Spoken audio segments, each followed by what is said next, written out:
Um, Hello, welcome back to the Alternative Highs podcast.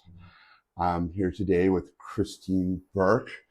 She is a woman I met at the YMCA.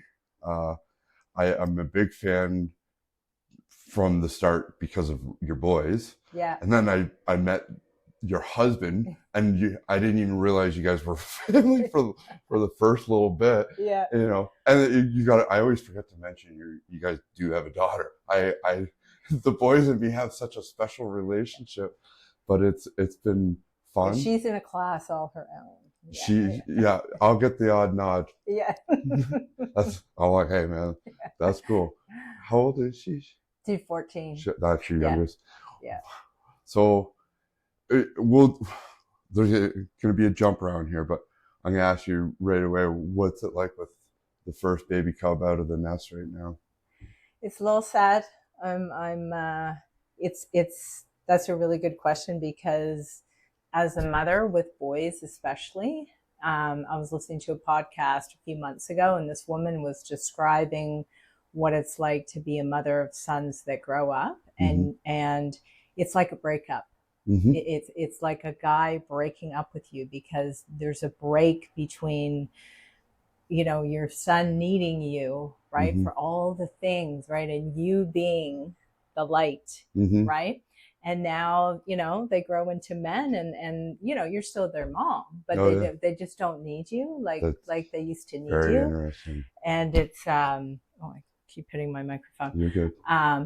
Yeah, it's a bit heartbreaking, but it's good. We're super proud of him, and have you heard word back? How's things going? Yeah, we were up and we saw him last week. Okay. We went to Guelph last week and been to a game, and yeah, it's hard not to kind of want to do everything for him, and let him do stuff on his own, and I didn't have that with my kids, and I think it's a much different way of motherhood, fatherhood, and when it's done the way, like, you guys are, you can tell that you're a visually close family. Yeah. Like, wherever you are, yeah. all I have to do is look around the gym, and I'm almost guaranteed to see your daughter. Yeah. And 80. So what's it like? Is the vibe of the house much different without? It is. Like, even he seems like big dog on campus for everything. Yeah. Like, you walks in the gym, he's there. Yeah. He walks in, he's just got that vibe. So I imagine it's got to be like much different at home than trying to fill in. Yeah. He he is like that. He's a lot like Stacy. He's very confident alpha male. And even though he was working a lot and he wasn't home all the time, there's definitely like, you can feel the absence of him not there. He kind of led the other two a lot as well. And you could see it. It was when I met your boys. How long ago would have you guys started at the Y? Just over 2 years ago. Okay, I was gonna say 2 years. Yeah. So when I met them, we had an instant moment where I went over to them. Yeah. And big brothers helping little brothers pumping him up. Like, it was one of those things. Like, I got chills telling you about it now, but the very first thing that came out of my mouth was, whatever you two do in life, I want a chance to be the investor in your business. And it was, I keep telling them they gotta start a podcast. There's not so often where you see, to be honest with you, there's only one other set of brothers, and that's the Chait brothers. Like, you don't see, I have not visually seen it. Like, it's just really cool to watch those two do that for each other. Because when I first was watching, I was like, oh, that's a cool bromance. Like that's a Jean-Marc and me. And the more I listened, because I got a little interested, they're brothers, and they're like, usually there's not a dynamic from what I've witnessed. Each other. I mean, most siblings. I mean, me and my sister, we went at it cats and dogs. So when we were younger, so it is interesting to see teenage boys. Like, Yeah. how old is 80? Aiden's 17, so they're only 20 months apart. So 18, well, he's going to be 19 soon. So that would be a fun year for you. I know, it's crazy. But Aiden's the one that told me about you. I was like, oh, that guy Dusty is so cool. He's an incredible story. Like immediately latched on to everything you'd gone through and how you turn your life around. We got really in depth like the first time we met. Yeah. And like it was, I was using I use a cane now, but I remember him being so fascinated. He's like, how are you doing this?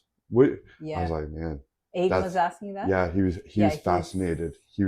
He couldn't, and I mean, there's not a whole lot. We see it a little bit more now, but at the time there wasn't a whole lot, and it is really good to see everybody getting more involved into fitness because, man, it is such a important tool. And we were not here to talk about that. Yeah. So your life, you guys, you spent 20 years in Australia. We did, yeah. Like, what was pre-midlife mom? Yeah. What did she do before? Well, I went to uni, got 2 degrees, and I loved environmental activism. So that's I'm a little fiery in my personality, and I loved that idea. I went to school, and I did a master's degree over in Vietnam. So I lived there for about 6 months, and that was very eye-opening.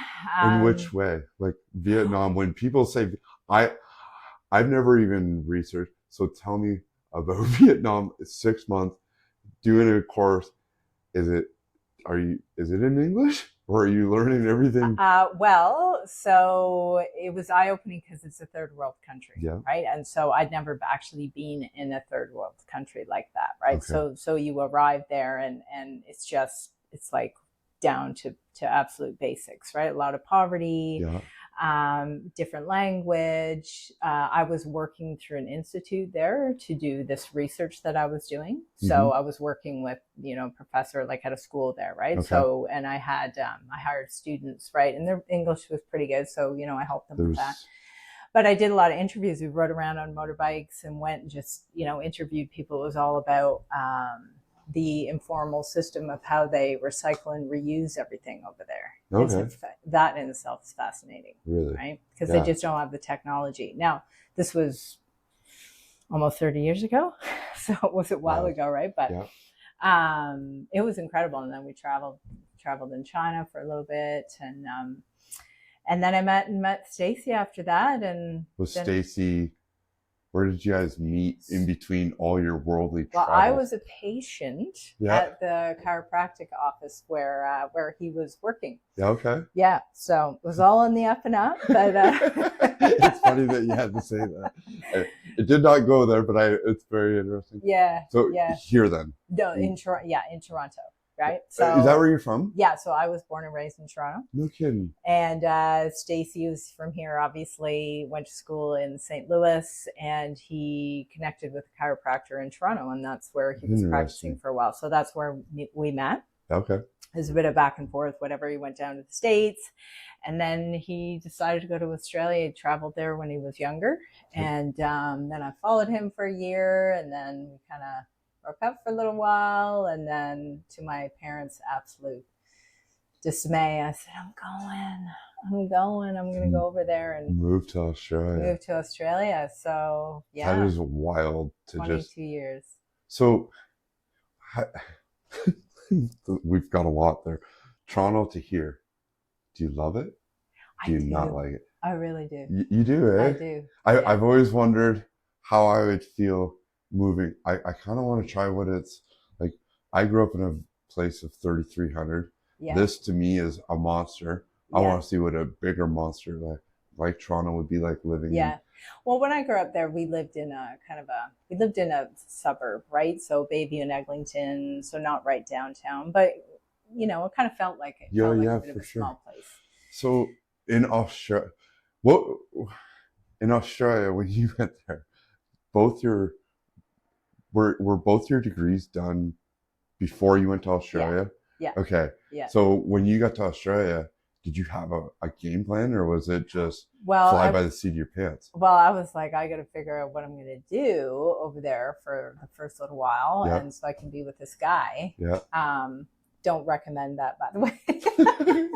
Well, you guys got something pretty cool. You got great kids. So, well, I did the 12-month working holiday visa. So I worked. Okay. So I went just over whatever there. job you could find, or well, did you get something in your mind? I did environmental consulting. I worked. Oh, you did find something. Yeah. Was it hard? Not really. I can't even remember how I got onto my first gig there. And the minute I got onto that, because you could only work 3 months at a time, it was just networking, right? Okay. Yeah. And then I left, and then we kind of parted, and then got back together, and then we had our boys over there. They were both born in Perth. That's crazy. And they're both dual citizens. Yeah, we all are. Yeah. Evenly, yeah. It's funny. Yeah. I keep saying it. Yeah. I was trying to remember when we were talking. I didn't know if I thought that I was born here. She was born in, it's a bit complicated. We're in Australia. We moved to BC for 3 years, and we went back to Australia, and then we moved here. Right. So we like, big international. You guys is my dream to like just I try not to live, and I've only bounced around in Chatham. Yeah. I can't imagine bouncing around country with little turds by my side. What is that like when you're trying to raise 2 little boys with what's the age difference between Aid and 20 months and then 3 years. 3 years. So yeah. Okay. Yeah. So I mean, you just get on. Right? I mean, you're a mom. It's like you just figure it out and have. But in different countries, have a lot of patience, and there's not a lot of help with family around. That was hard. Both our parents were awesome. Like my parents came. Like I don't think we went 12 months without seeing them. Really? So I would take the kids and come here, and they would go there. So but they used it as a great opportunity to travel, right? They traveled around Australia, like New Zealand, that is on the bucket list. So when did like online marketing, social media come into your scope? So when we were in Australia, I remember sitting at our dining room table just like this, and the boys were doing their, boy thing, like crazy, right? Mm-hmm. And I had Leah on my chest, and there was a woman sitting at the table, and she was a patient of Stacy's, and she had given him some information about a health product, right? Months before. Right. But health practitioners are often a little skeptical about products and supplements and things. So he'd like put it away in the drawer and say, I'll look at it. Anyway, he did bring it home to me because, I was tired. I'd put on some weight from, having 3 babies, the whole thing. And so we sat across the table, and she said to me, if you love this product, and it was a really great product line, she said, you could build your own business while you're being a mom. And I thought, very fascinating. Really? Yeah. And immediately the barrier went up. Like, I can't do sales. Yeah. I can't sell. Yeah. Right.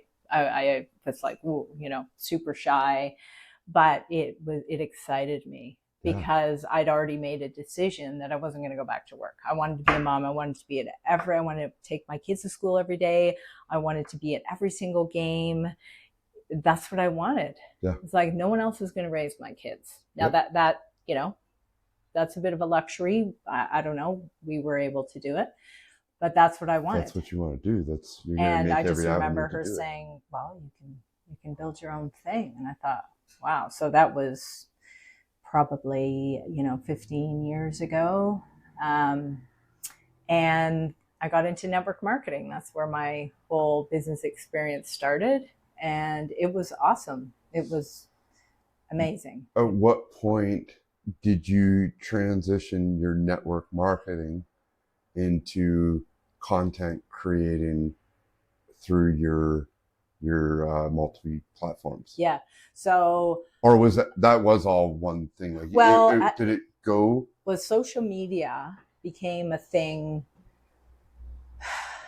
I don't know. A few years ago, but I remember thinking there was a massive shift on how people were doing business, and even in network marketing. And there was like the stalwarts who were like no, you have to have a weekly meeting. You got to have the dinner parties and bring people over and all this kind of stuff, Mm-hmm. right? And don't get me wrong, like a lot of people have the wrong idea of that profession. Yep. The actual business model itself is amazing. It's people that fuck it up, Yep. right? Because they just don't know how to sell, right? They don't know how to share to move their stuff. You know, they don't know how to do it. Anyways, but at some point, the whole industry shifted, and all of a sudden, people were using this thing called social media. And I thought, damn, I could reach people on the other side of the world. I like without having just 10 people in my living room. You know, I could learn how to really be a marketer and help way more people by using this tool. And then that's when I shifted the company I was with. I went to a different company that was more focused on social selling, and I just learned a ton. And then that evolved into coaching. I just took a lot of business training, you know, marketing, invested in marketing coaching, and then got a coaching certification, and it sort of morphed. And then you realize that, you know, you can sell other people's products, which I still do. But when you sell your own products, right, where the money is amazing, right? So digital products, and then of course, you know, coaching and just helping other women like me just get fired up and go through the. I was watching your TikTok. I watch, you know, we're on Facebook, so I noticed it's, you know, menopause right now. Yes. And that's how appreciative are I can't imagine, I'm a dude. How appreciative are the women that you help out? Because I was watching, they're so informative. They're extremely, and you make it cool. Because it doesn't seem like a cool situation. It seems like a hot situation. Yeah, that's very insightful. That's really what I'm trying to do. It's crazy. Like menopause is crazy. And it's kind of like when you are about to have kids or you haven't had kids yet, and nobody really tells you how hard it's going to be. Nobody really tells you. You know, I thought menopause was like, oh, you know, you get these things called hot flashes and, you know, whatever. But it is like a significant mental, emotional, physiological change. Like, and some women it's doing it seriously tough. Like, I can't imagine, but I can only imagine how thankful everybody is. So as I was clicking through some of your videos, I seen you had a pinned TikTok, and it was quite it was well reached, 650,000. How do you hit a video? How do you make? Is it they're 30-second 1-minute clips? Like TikTok has got on a TikTok different. You can do up to 10 minutes. Oh, is it? Yeah. Okay, I've never done anything TikTok. I downloaded it specifically. But it's how do you get somebody's attention? 650,000 views. Like, is it just hitting a very special, like nutrition is extremely important. Yes. Is it hitting something, or is it a style, or is it the visual captions? All of that actually. And the whole thing about social media is that you're creating a relationship with your audience. That's what you're doing, right? And so it's very much about, like you said, it's very much about being very niche, one problem. So I'm not on there talking about 10 different things. I might be giving 10 different solutions to one specific problem. And then on top of that, it's consistency. So before I hit those big numbers, and it's very up and down, but like just in general, social media, but before I hit big numbers on those and other videos, I was doing that every day. Every day. Really? I'm showing up every day, right? So that I am there every day. That's tough to push content every day. I'm having a hard time on day 3 right now of interviews. I couldn't imagine doing that every day. I'm churning out, like I'm right now I'm doing a 14-day live on my Facebook profile and inside 2 of my Facebook groups, and I still do my reels. And so how much a day are you doing? I probably do between 3 and 5 videos a day. And you've got it so, like, there's no editing, there's no... A little bit of editing, yeah, like stories, right? Okay. But see, that's the thing about social media right now, is that people need to see you. They need to see your face, because social media is a very, very busy place. It's very competitive now. 10 years ago, that wasn't the case. Like, someone threw up a before and after photo and it was like, 500 comments. Oh, I'll buy your thing. Yeah. It's not like that anymore. People, right? You really have to. There's so many things. There's so many people and so many things. And so the only thing that you have really is your competitive advantage, right? And like Gary Vee, do you ever follow him? He always says, you like, fuck the quality, get on there, quantity, right? Obviously you want videos where have captions and people can hear what you're saying. It is wild. But you gotta be in people's faces all the time, right? And so you plan, right? So I have tools. I'm not sitting there every day mapping out. Like, I block out time. Okay, this week I'm talking about this. I'm going to do, and then you repurpose content, and so. Is there? And I don't know how personal, but is there monetary value to doing TikToks? Like, do they pay when you get a 650,000 view? Does that get paid? So if you're living, or is that, and I'll piggyback that real quick because I didn't want to cut you off. Yeah. Or is it what you've got selling on your web page, or on where do you try to structure it to go there? Yes. Because in my mind, I don't know enough, which is why I wanted to have the conversation. Well, yes, you do. You know plenty, but you've just never sat down and had someone pull it all out. Yeah, maybe there's that. Yeah. And I am very interested in it. It is something I just can't wrap my head around anything. Yeah. I can't. It doesn't make any sense to me. So what is your... social, this is the thing that people need to understand about social media. So first of all, yes, if you live in the United States, you can monetize your TikTok like you can monetize YouTube. Same sort of idea, right? Okay. In Canada, there's not. You can. There's a subscriber thing, so you can make premium content, right? And people pay. You can set the price. I'm not doing that at the moment.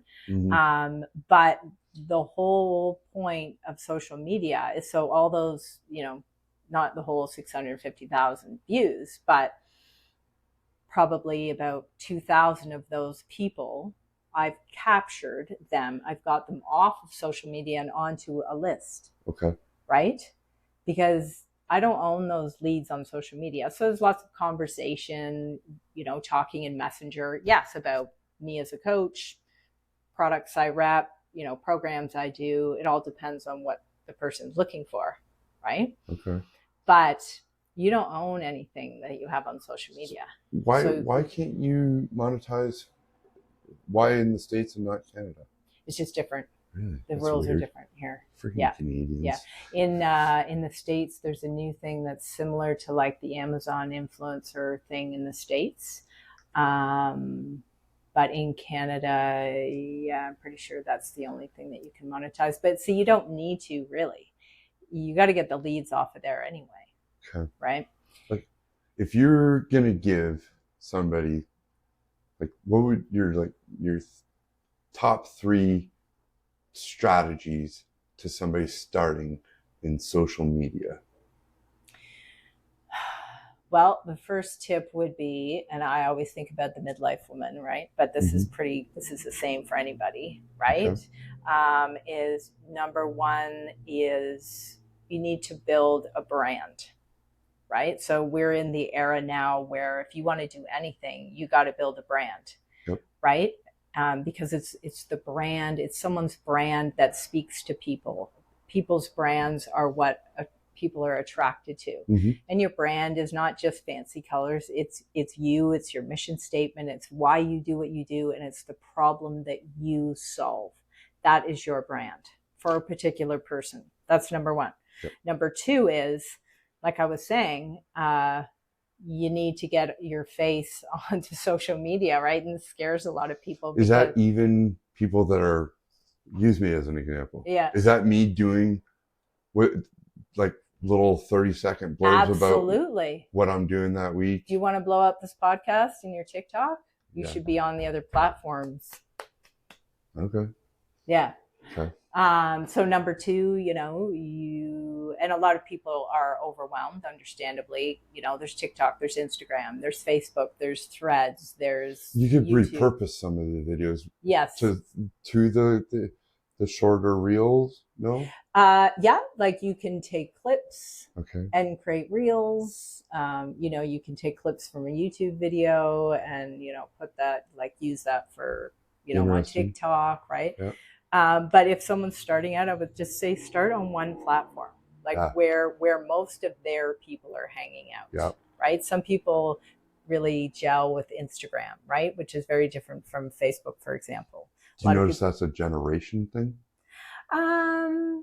A little bit. Like, people seem to think that, or even like this went around on TikTok. Like, TikTok was the young person's. That's kind of what I looked at Instagram and it as. Ain't. Like, you go on to TikTok and it's like there are moms like me, all over. I thought TikTok was literally, I look at it as an every person. Yeah.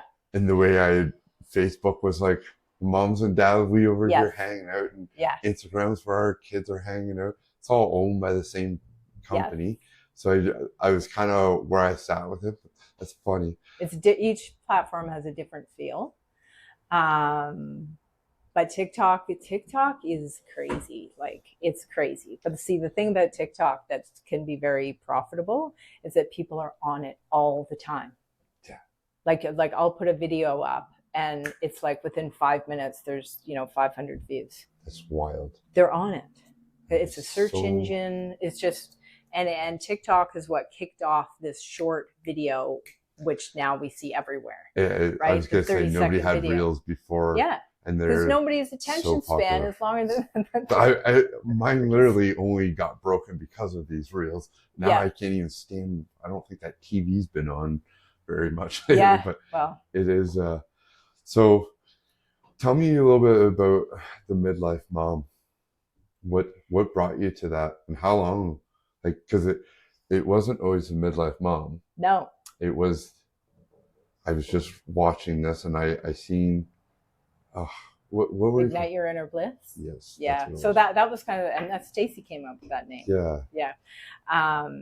And so my brands have always been about confidence, because for me, like, that's the biggest, I suppose, hurdle that I have accomplished in my life, and about motherhood and financial independence. Like, I remember when I was sitting across the table from that woman and I thought to myself, I want to be a mom, but I need to be able to take care of, like, if something ever happened, I need to be able to not just take care of, but build wealth myself for my family, and like be an equal player in that, right? So that's always driven me, and I was very business focused for a long time, and I still am.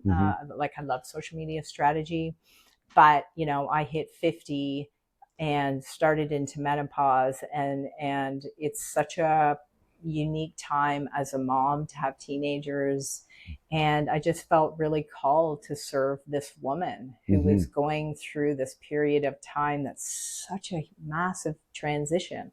The empty nest, the what do I do now, the possible retirement, and to really just say, like, I want to help women do whatever the F they want.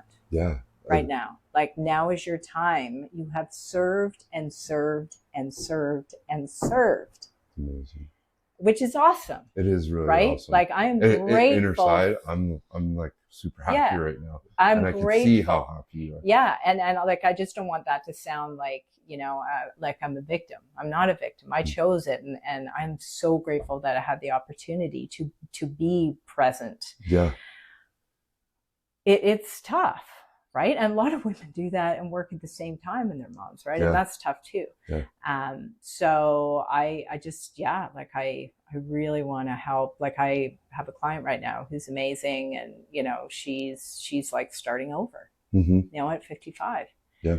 And I'm just like, man, let's kick some ass and let's build something, so that you have purpose Yeah. and, Having build purpose is wealth like and really such a strong motivator. yeah, it when you really get is.